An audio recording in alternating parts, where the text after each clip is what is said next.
Madawa wewe sasa unanitoa fahamu. Yaani kilichomkanileta mimi hapa ukijua. Hapa mimi nimekuja kumfuata bibie mtoto huyu. Sio wa kwako. Umeelewa wewe? Bibie sio wa kwako. Ukumbuke nimemlea mimi yule. Mimi yule nimelea. Wakati ule wote uliokuwa ukanibambikia. Lakini kuna jambo wewe ulijui. Na katika hili una dhambi kubwa sana wewe. Wewe unajua dhambi gani umenifanyia mimi? Unataka nikwambie dhambi ulionifanyia? Mimi niko hivi Maundu kwa ajili yako. Hivi nilivyo ni kwa sababu yako wewe. Mimi? Ndio wewe. Yaani hujaacha kuniandama. Hata nilale usingizini unanifuata mpaka kwenye ndoto. Eti kisa nimekudhulumu mtoto. Maundu.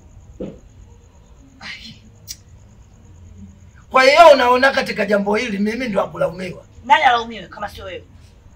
Nani alaumiwe? Wewe ndio akulaumiwa.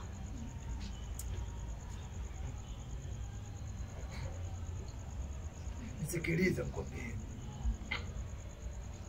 Mimi Madawa, mimi nilivyo hivi, mimi nyonge. Na kila kitu mimi ninamwachia Mungu. Na hili nimemwachia Mungu. Basi sawa, mashtaka yako Mungu kayapokea. Si umemwachia Mungu? Mashtaka yako Mungu kayapokea.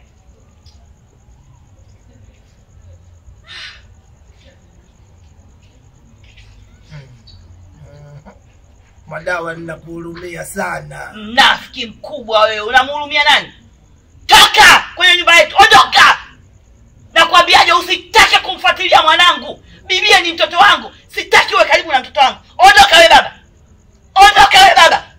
Toka, sitaki hata kuona mimi kwenye macho yangu. Nuksi mkubwa wewe.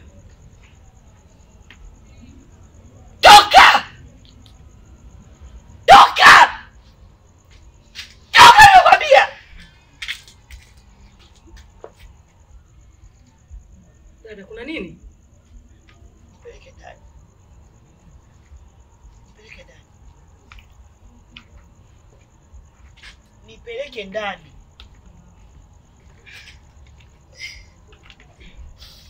Usije ukarudia tena kuja hapa. Usije ukarudia tena. Sogeza kidogo, sogeza mbele yako. Sogeza. Nimekwambiaje? Usije ukarudia tena kukanyaga hapa. Umeelewa wewe? Nitatembea usiku kwa ajili yako. Nipeleke ndani. Ndio maana Mungu kakuweka chini. Wewe si ushaambiwa uende, si uende? Si uende? Unataka nini? Unataka nini? Unataka nini? Ulichokifanya unaona hakitoshi, si ndio? Toka! Utoa jicho.